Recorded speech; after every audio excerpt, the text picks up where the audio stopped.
Hello and welcome to this edition of All About Your Company here on ET Now. Today we're going to be talking about play with regard to CVs, and that cycle seems to be picking up, at least in India, or seemed to be at least till a month ago. We'll get a sense of how and what's playing out, but obviously few concerns. One is that the stock price is down 40%. There's been a revaluation of inventory which has happened in FY25, as a result of which the numbers took a knock, but also the stock price took a knock because it led to some bit of depreciation on the confidence of the company. So that is one piece we will touch upon and try and understand as to whether there have been loopholes which have been plugged now. The second piece is, of course, the fact that you're starting to see energy prices elevated, and forging companies are therefore also likely to see some bit of margin pressure as a result of that. I'm also wondering whether, and the entire macro environment is tricky, right? That's the first point I've put out there. The tricky macro environment, of course, adds to the kind of burden in terms of performance and numbers that an RK Forgings will likely have to deliver. Are we at the point of a turnaround is the question. There are also new policies in place to reduce future risk, and whether from an inventory standpoint those policies have now been implemented, and raw material prices and the impact. We spoke about that. The last piece is the railway opportunity. That the management seems to suggest is a large opportunity for them, will become very quickly double digit in terms of the top line contribution. And of course the visibility in terms of orders also seems strong, at least for the moment. But is it really lasting? Is the momentum playing out? With India-US now closed, does this further add to the impetus which can be seen with regard to exports, despite everything that's happening in West Asia? Really, that's the theme of this discussion. Now, let me also try and contextualize what the company does, as we always do. It was incorporated in 1981, manufactures forged and machined components. It's part of the Ramakrishna promoted group by the Jalan family, and it serves the CV, oil and gas, cement, industrial, as well as power segment within the country as well as outside. So it does have a significant contribution of its top line coming from outside as well. A decent 40% till till pre-FY25. But of course, post the tariffs, that has taken a knock. We'll talk a little bit about the mix and what's changed. Let's first talk about the products. You can see that whole slew of products. Basically, it's forging components. Don't really need to elaborate on it, but they're across the value chain with regard to the components there. They're also into precision machine components, crankshafts, knuckles, hubs, gears, casting of automotive and railway components as well. So they're getting into that railway component piece, which could start adding up, both with regard to margins, because margins are supposed to be better than the 20-21% which traditionally RK Forgings has done, basis my understanding of the con call and the comments coming in. So that is one thing that we will try and touch upon. But aluminium forged components, including EVs, is also what they do. Fabricated assemblies, including railway bogie assemblies, is what they do. Rail wheel manufacturing is what they're going to kickstart with a joint venture. Mind you, rail wheel manufacturing is one of those, when we speak to other players within the industry, would say that because of that, really production has in fact come off, because there is a heavy reliance with regard to rail wheel manufacturing for such components from foreign players, and that has not come through, which is why we've seen some bit of a drag with regard to production on the railway bogie side as well. But RK Forgings does that, and therefore could well be a good play with regard to that. Now let's talk about the revenue mix, and the revenue mix currently is 67% domestic and 33% export. There was a sharp tilt towards export in the prior year. 59% was export, but that has come down sharply in terms of, or rather 41% was export, but that has come down sharply to 33% now. And why is that important? Because exports in general do better margins, right? And therefore, when exports come down, what you also see is a margin compression. And in an environment already where power, fuel, as well as raw material costs have gone up, aluminium, steel and the like, you will typically see further margin pressure as a result of this. So we'll try and get a sense as to what's playing out as of now, given the current West Asian crisis. In terms of the order book mix, and the order book is around 2,500 crore at the end of Q3. around 66% is automotive, 34% is non-automotive. So they're playing towards the non-automotive side as well, industrials and the like. But broadly, the opportunity also seems to be emanating from the railway side going forward. I've spoken about that. In terms of the business model, it's integrated in terms of forging, casting, machining, assembly solutions. It does it entirely in-house. Supplies critical components primarily to OEMs, which is original equipment manufacturers out there.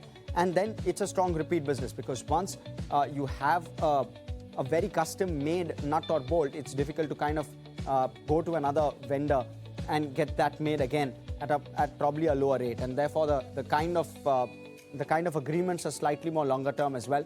The working capital is intensive because inventory build-up happens, and of course, there's an export cycle as well involved. So that inventory build-up keeps a cap with regard to working capital intensity, or keeps a cap with regard to the kind of cash flow that gets converted. So that's the one thing that also one needs to keep an eye out on.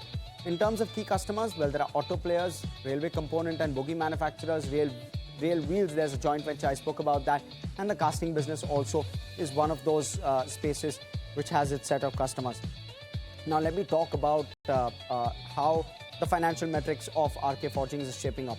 In terms of the top line growth, it's been strong when you're looking at it over the last 3-year perspective. FY25 was a very strong year. 20% growth is what it clocked. First, we'll talk about the P&L, please. The P&L showcased a very solid growth of 20%. EBITDA, though, was softer because FY25 EBITDA was compressed versus FY24. Higher material costs, we spoke about that, compressed it. Of course, there was the other risk with regard to inventory write-offs, which has weighed down on the numbers for FY25. Even in terms of the P&L for FY25, we did see that the revenue growth was quite decent. So that clip sustained quite well. Profitability was solid otherwise. When you're looking at the 9-month performance, though, it's a very subdued performance. And that is because of the sharp margin compression that continues on that FY24 base of 20-21%, which we gotten used to. Of course, it's a cyclical business. It's linked to the CV cycle both domestically as well as internationally. But essentially what we're seeing right now is a double or a triple headwind. One is, of course, the export headwind, which has played out because of India-US. And a large part of the export also goes to the US, or used to go to the US. We spoke about the kind of numbers. Around 50% of the exports are to the US, and therefore 15% of the top line gets impacted right off the bat, given that. The second piece is with regard to raw material costs. That's also a headwind. Power now and oil and gas is also a raw material cost, and therefore that will also play out as a headwind. So all of those headwinds are playing out on the EBITDA, and therefore the margins seem to compress even further on that very low base. So we're currently sitting at a 14% margin kind of a profile, and net profit has taken a huge knock as a result of everything that's playing out. Now, let me talk about a little bit about the margin trajectory, and you'll get a sense of what is playing out. There you go. FY25 versus 9-month FY26, you're seeing that margins have largely been flat. So it's been a very tough environment in that sense. Let me talk about the balance sheet now. In terms of the book value itself, it's around 3,000 odd crore, around 8 to 9,000 crore market cap company, and therefore 3 times book to bill. But you look at the borrowing number, it's at 2,600 crore. Therefore, your debt to equity is almost 1:1, which is difficult. But we're coming out of a capex cycle as well. You will have that JV with regard to the railway JV starting to also ramp up in terms of production.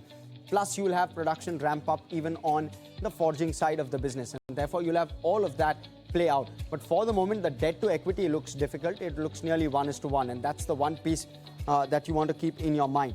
Around 50 crore is what the company has currently in terms of cash. So that's something also that you can quickly take note of. In terms of the return ratios, we've fallen precipitously for FY25. But outside of that, we had a decent run in terms of the return ratios. They were above 15%. But of course, this large shrink in FY25 and FY26 numbers also not looking that pretty. We've kept a cautious tone with regard to return ratios, at least for the moment. Can it turn around going forward? Well, it well can. We'll have to try and quiz management on that. In terms of shareholding pattern, around 45% is held by promoters. There's a decent FI participation. Also, FI is reducing their stake in the company, leading to that pressure on the stock price. DIs have largely been steady state over the last couple of years, and the public holds the rest. So that's the picture with regard to shareholding.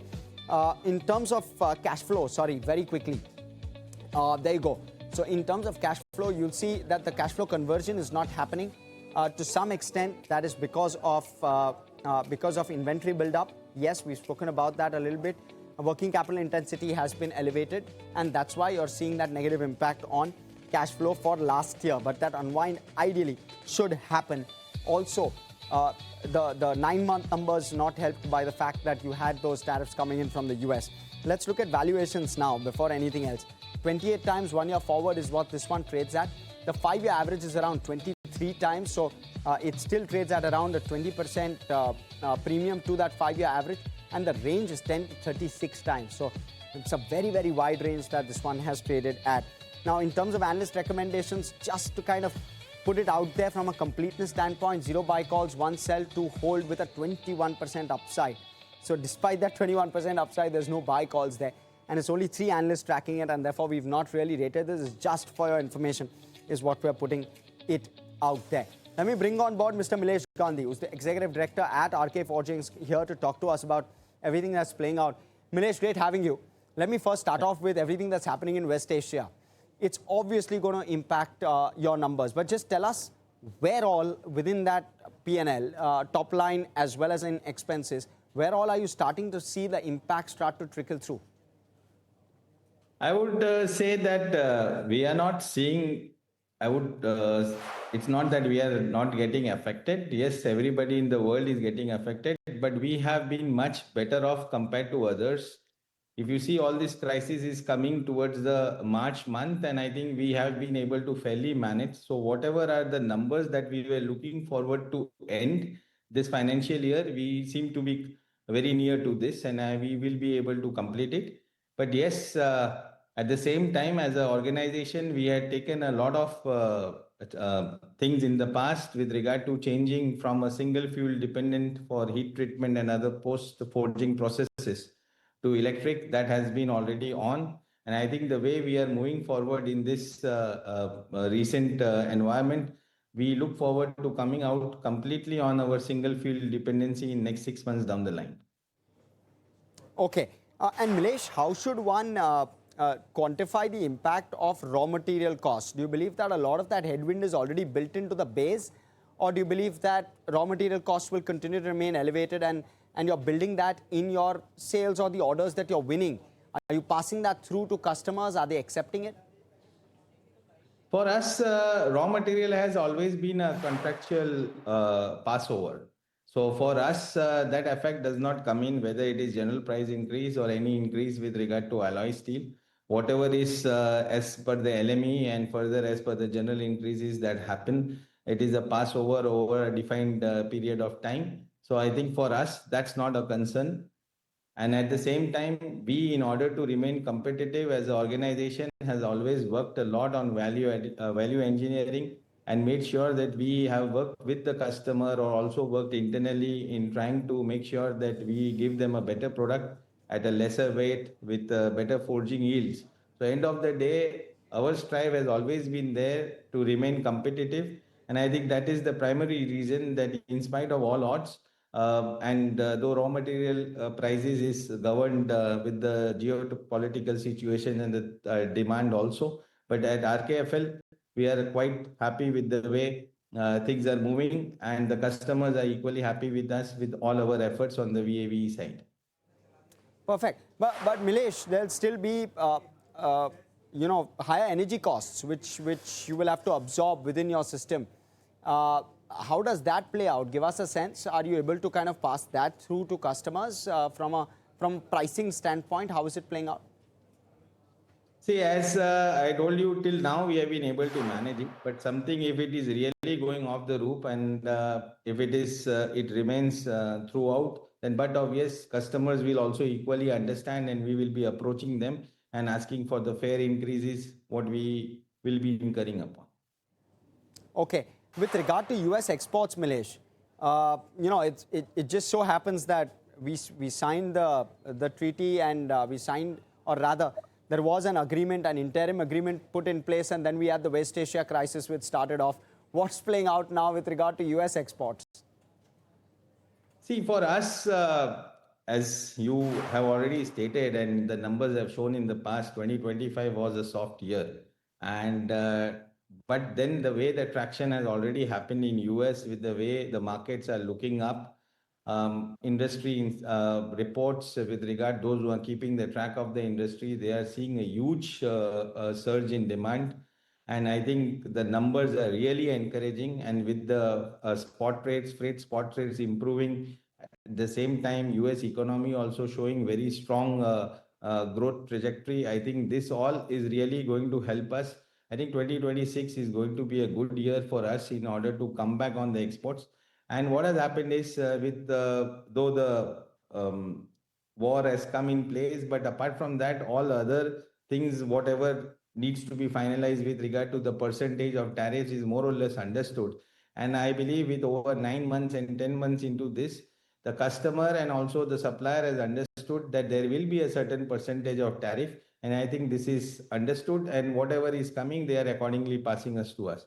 But we really look forward to a very strong 2026 because Class 8 has been on a very strong way. Right, and do margins therefore go towards 19 to 20%, say, over the next 12 months, Milesh? Is that something we expect? Because you've Okay. penciled in a 10 to 15% growth. I'm trying to understand where do margins go directionally. See, you would have always seen that in the past when our exports have been high, and but obviously, as you already stated during the start of the program, because our exports have been low, so we have been on our margin pressures. But obviously, if the export market goes up, we will be a good beneficiary to this. We would always love to come back to the numbers or rather go forward. But I am sure if the demand is persistent throughout the year, which looks like, I think we should be very good in achieving the numbers which our management has been stating in the investors call with regard to what we aim to. Right. So Milesh, would FY26 be a year where there'll likely be zero growth, or would you pencil in maybe a 10% odd or maybe a late single digit kind of top line growth for FY26? What's the kind of number one can play with? We are really looking forward to at least double digit growth for our organization, because in the past we have also worked a lot with regard to not only being dependent on North America, we have entered Europe in a very strong way. And as you know, in our business, the cycle of development to bulk production has a cycle because it goes through various test validations. And I think a lot of our launches are already done. And with our expansions already in place, I think 2026, not only North America, with our Europe market also looks forward. And we are also there in EV, we are into passenger, we are into oil and gas, and so many sectors. So all sectors are showing a very strong demand. And I am sure that 2026 should be a good year for RKF. Okay, and you've put out a facility on the railway side of things. How quickly do you ramp up production there? Your goal is to hit a double-digit kind of revenue mix on the railway side, maybe in a couple of years from now. So, is that incremental growth over and above the 10 to 15% that you're expecting to clock, or is that built into the 10 to 15% growth that you're expected to clock? There are two things. Railway, our growth, when we say about to 10 to 15%, that is with regard to the bogie business that we do within our company. And the wheel business is part of the joint venture. So, about the bogie business, as you know, with the rail model 2030 plan, there is a huge demand with regard to at least 150% increase with regard to the current locomotive freight and the passenger coach demand with the railways already planned to achieve by 2030 in order to make sure that they are ahead of the demand and the capacities are created. This has largely benefited us. We as a company, we make the undercarriage for the locomotives and also passenger in a big way. We are there with the LHB and we are there with the Vande Bharat. And I think there is a huge surge. You may also have noticed that at one point of time between 2004 to 2014 period, railway used to make around 3,300 coaches. Last from 2014 to 2024, they had been making around 5,500 on an average. And last year with more than 7,200, and this year looking forward to cross 8,000, 8,500 numbers. So I think the average demand looks to be at least 10,000 coaches a year as a new production. And this really shows us that our bogie demand and we are the only organization today which has the capacity to make the bogie in-house in the maximum way, because we are the guys who fabricate, we have our own forgings, we are also into the castings. So this all mix are really helping us, and we will add this further. Coming to our JV, I think, as you know, that under the Atmanirbhar Bharat scheme, we have put up this, and already Railways has been facing a lot of challenges on account of wheel supplies from overseas. And Railways is really looking forward that the moment we start, we should be able to ease their problems. And I think we already have a very strong traction and the support from the Indian Railways in order to make sure that our launch, which we are looking forward to do in the coming months, and start the production in the coming quarter onwards. So with these plans, we'll take this in a forward path. But obviously, we have put up a huge capacity that not only is there to serve Indian Railways, we are there to serve the world. And already we have seen a good traction coming from overseas customers in North America and also in Europe. And we look forward to a good jump there. Milesh, what's the outlook with regard to cash flow and with regard to debt? Is the next cycle over the next couple of years going to be focused on reducing debt? I think we have already stated in the past, debt reduction is going to be always one of our key point agendas. I think we have looked forward to somewhere around 14 to 1500 crores of debt. That is what we are aiming to. At the same time, you would see that our capex cycle is more or less over, and that is going to help us in coming to our vision that we have been looking forward to. 20% margin, Milesh, maybe at least a year from now, FY27, is that something that you can confidently say you'll do?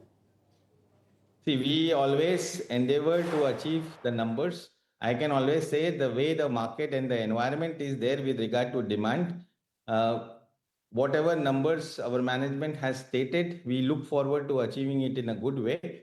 And expectations will always be there. And we have an entire year left for us to perform and deliver. Let's hope the market remains steady and we should be able to achieve whatever we have stated.